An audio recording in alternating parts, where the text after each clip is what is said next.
Hello everyone, welcome back to YK Reviews and welcome back to the channel here. Today for this video, it's going to be the final movie before the new Scream movie comes out. This is Scream 5, the spoiler in-depth review, so let's get into it here.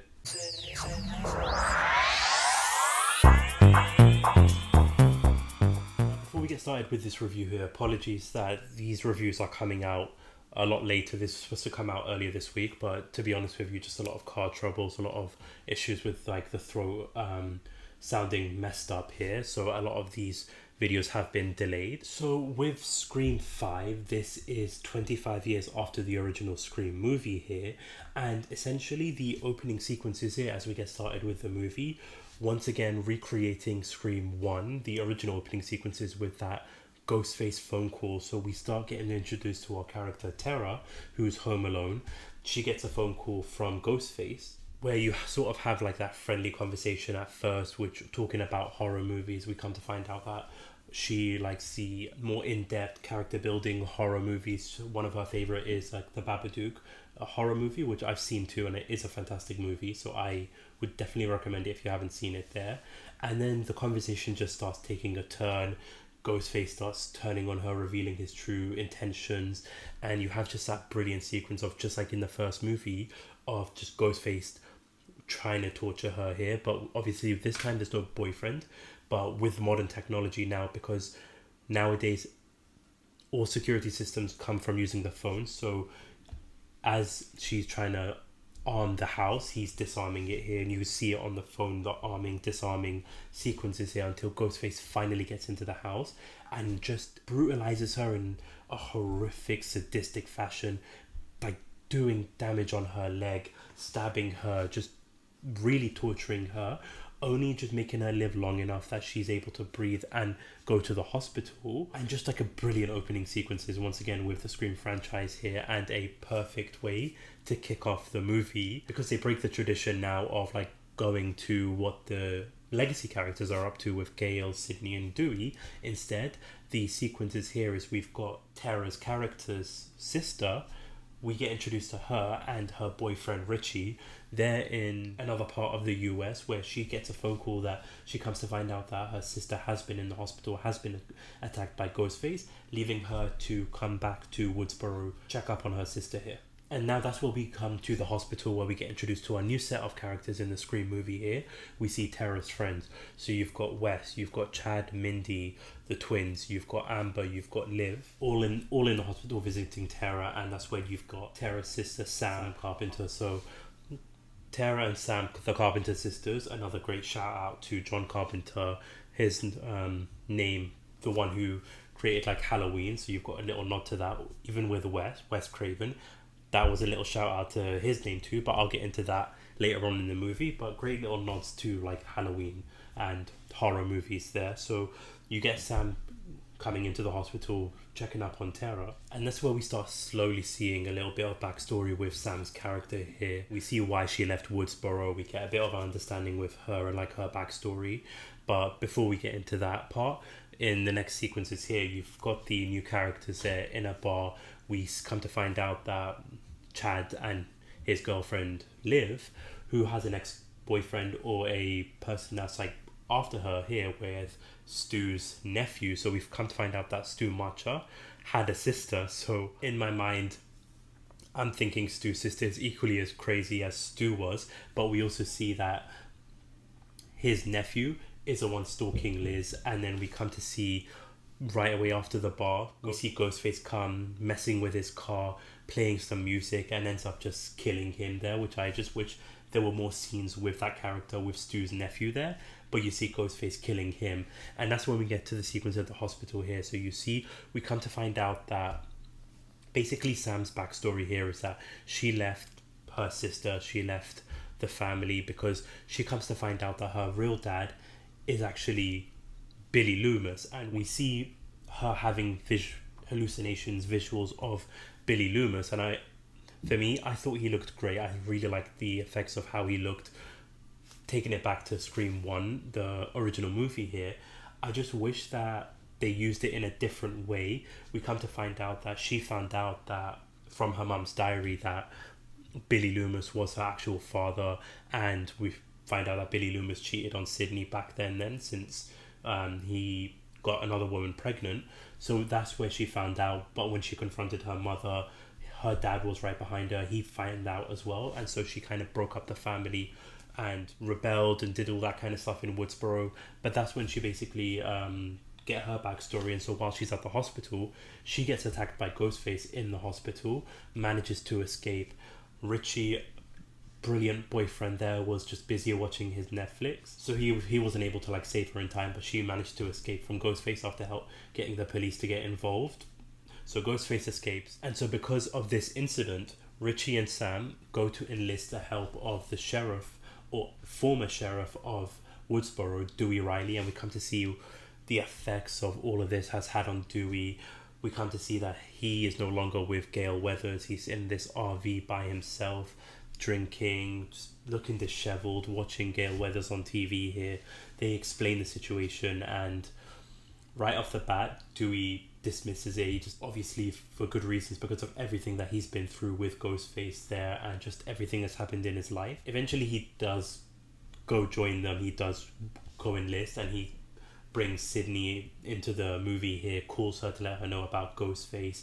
We also see that he texted Gale to let her know about Ghostface. So these legacy characters are finding out about Ghostface, ready to return to the movie here. And so you've got Dewey Riley, Sam and Richie go to meet with the new friends at their house to explain now the great scenes of the new rules of the movie here. But we also get to see Randy's sister, who we saw in Scream 3. So we come to find out that Chad and Mindy, the Meek twins, so we come to find out that Randy's sister is the mother of the Meek twins, so technically Randy's their uncle. So we get to see all of them together discussing the requel of the movie and basically exploring possibilities of like why the Ghostface is back, what he's after. And you know what, I'm gonna let Mindy explain the whole requel rules of the movie here. Oh my god, he's making a requel. Which is? See, you can't just reboot a franchise from scratch anymore. The fans won't stand for it. It's gotta be part of an ongoing storyline, even if the story shouldn't have been ongoing in the first place. New main characters, yes, but supported by and related to legacy characters. Not quite a reboot, not quite a sequel. It always goes back to the original. So now as like the movie's progressing, now we get to see, honestly, one of the most saddest deaths in this movie. So you get to see Wes, the character. We come to find out that his mother is Judy Hicks, the one with the lemon squares in the previous movie. We come to see that she went to go order sushi. She's going to pick it up. Ghostface messing with her, threatening to kill her son Wes. She's speeding, driving back. He ends up killing her right in front of her own house in broad daylight, just stabbing her multiple times. And then you get to see poor Wes. Honestly, this was so sad for me because he is in the kitchen. He's setting up the plates, setting up everything for the sushi, the chopsticks and all that kind of stuff, getting it all ready for so when his mother comes back with the sushi, they can have a nice meal together, only for Ghostface to come and just stab him in the face, killing Wes. I'll be completely honest, when I was first watching this, I genuinely thought Wes was going to be Ghostface, just the character playing him too. You have him doing brilliant roles in other projects too, so I thought he was going to be the Ghostface, but then just having Ghostface stab him in the face after trying to set up the table with his mother coming back with the sushi, that was really heartbreaking to see. But then you have Judy Hicks dying, you have Wes being killed off, Dewey Riley arrives at the scene, Gale Weathers arrives at the scene, and then we also just come to find out too now that the reason why they divorced wasn't actually due to Gale Weathers, it was actually due to Dewey Riley. They were in New York, he just couldn't hack New York, his mind and his heart is always with Woodsboro. And I just really like for me, the character arc between Dewey and Riley from the very first movie all the way up until Scream 5, I just think was brilliantly written. They're such a fantastic duo together, and just seeing that heartbreaking scene, that emotional final scene technically of them together, him basically calling himself a coward, her just reiterating that he's not a coward, and we also see that he isn't a coward from the next scene, but we just come to see these two seeing each other, having that talk, only for then Sam to realize that the officer who saved her earlier in the movie isn't at the hospital, he's at the crime scene. So Dewey and Sam rush back to the hospital to try to protect Tara, who's still in the hospital. And so we see Tara in the hospital, lights are out, nobody around to be seen. Ghostface comes to attack her, only for Sam and Dewey Riley to come and intervene just at the right time. They knock out Ghostface. They have Ghostface laying down on the floor. They're about to go escape into the elevator, only for Dewey to go and remember what was told to him in earlier movies, where you always need to shoot them in the head to stop them. He goes back to try to finish off Ghostface, to just have the heartbreaking scene. Like, this is equally as heartbreaking as Scream 2, Randy's death. You have got Dewey Riley being stabbed, not only in the front but in the back, like 2 knives. I'm just so heartbroken that they killed off Dewey. You've got Ghostface just stabbing him, and that pain and that scream he does, eventually killing Dewey Riley. And as I mentioned in the Scream 2 review, those 2 deaths are really the most heartbreaking deaths in this whole franchise. I cannot believe they killed Dewey here, and even just seeing Gale Weathers' reaction, her emotion, her heart breaking into a million pieces right there on screen, was just so heartbreaking to watch. So Sydney finally arrives just because she hears about Dewey's death, and she's asking Sam and Tara to help stop Ghostface, but obviously Sam is wanting to take Tara home, back to where she was, ready to like leave town, skip town, don't want anything to do with this. So then Gale and Sydney decide to follow them, where we come to find out that they need to go to Amber's house, since Amber's throwing a party right now. We come to find out that Tara has a spare inhaler because she can't find her own inhaler, so they're deciding to go to Amber's house to pick up the inhaler. And that's when we come to find out, thanks to Gale and Sydney, that Amber's house is actually Stu March's house, the same house from the very first Scream movie, the ending of the Scream movie.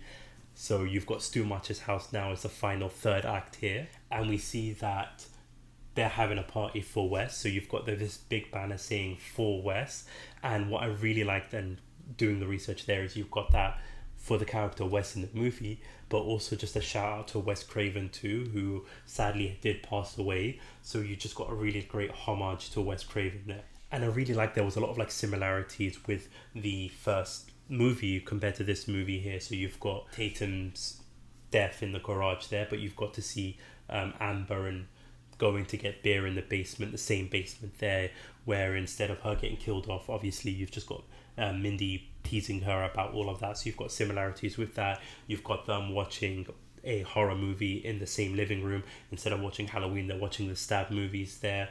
What I really like too is in terms of the new characters too, you get to feel that connection with them there, because you get to experience everything that they're going through too.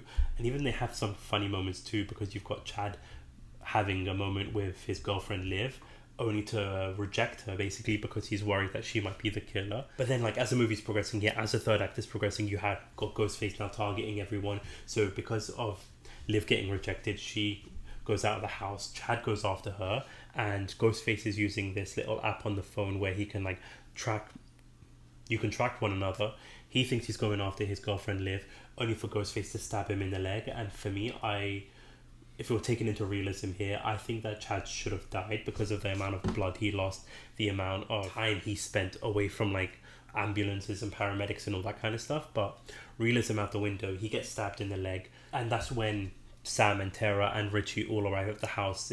Richie kicks everybody out of the house, leaving the core characters inside the house. And then you get, once again, replicating the Scream movie, the original one, where you've got Randy watching the movie, telling the character to turn around. You've got Mindy doing the exact same thing, which I really liked that comparison there. But this time Ghostface stabs Mindy in the chest. Everybody gathers round, all accusing each other, and that's where we get the reveal of Amber being Ghostface, and then shoots Liv right in the head, and she's the one being revealed to be Ghostface. And so after a bit of a chase sequences here, we come to find out that Richie thinks that Tara is the second Ghostface, convincing Sam to like leave her, where we then eventually come to find out that Richie is actually the one who is the second Ghostface, and he's going after Sam. You've got Gale and Sydney arriving too. Amber just not even trying to like convince him she's not Ghostface, straight away shoots Gale. They have this little chase sequences here. We get the three main characters. We've got Sam, Gale, Sid. We get them taken to the same kitchen as Billy and Stu's iconic sequences in the third act in the first Scream movie. So they're in the kitchen, and this is when the motive gets revealed here.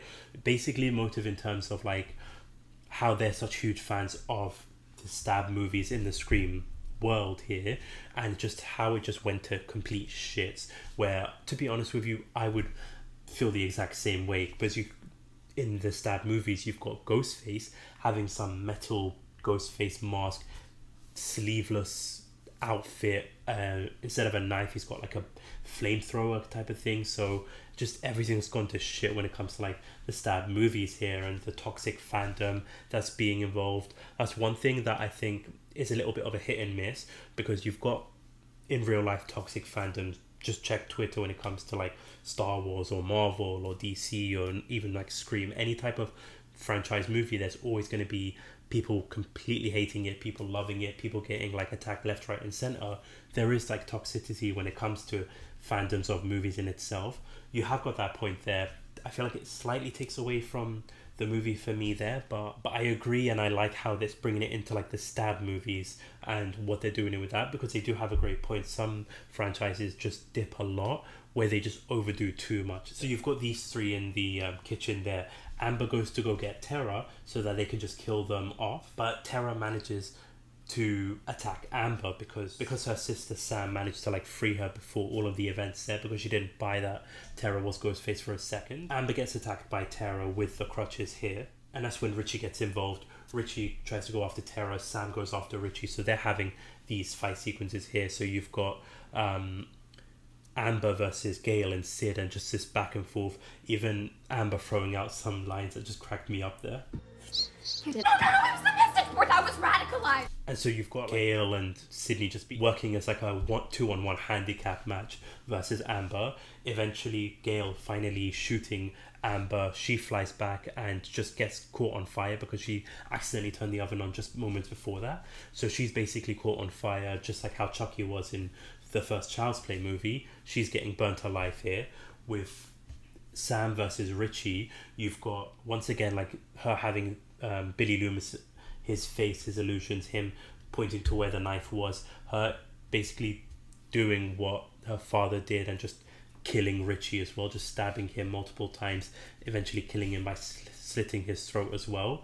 And then you've got once again the iconic final burst of energy with Amber looking like Chucky from the first movie, with just that burnt look, running towards them only to get shot by Tara, eventually killing them both here. And so that's where we get that final sequence, that final ending there. We see the Meek twins both alive, both surviving the stabbing that they got, and then we also come to find out that Tara and Sam are going to go to a different hospital, and Gail confirming that she is going to be writing a book about this, but not because of Ghostface, but a tribute to Dewey here. And I just really like that ending there. I thought it was such a great movie. For me, one of my top Scream movies. They're a really great reintroduction to the Scream movies. They're fantastically written movies. Motives aren't as strong as like other movies, but I feel like this was a solid entry to the Scream franchise and one I thoroughly enjoyed. Please let me know your thoughts, your opinions in the comment section down below. Your thoughts, your opinions about Scream 5, and also your thoughts about the toxicity, fandom, motives, all that kind of stuff. Please let me know your thoughts and opinions in the comment section down below here. But if you haven't already, hit that subscribe button, hit the like button, hit that notification bell so that you don't miss out on future videos here. Again, apologies the video's coming out so late. Scream 6, the in-depth spoiler review, will be coming out in the next couple of days too, along with the tier listing of the Ghostface and the Scream movies. So definitely keep an eye out on the channel for that. But thank you so much for watching. Thank you so much for listening. This is YK Reviews.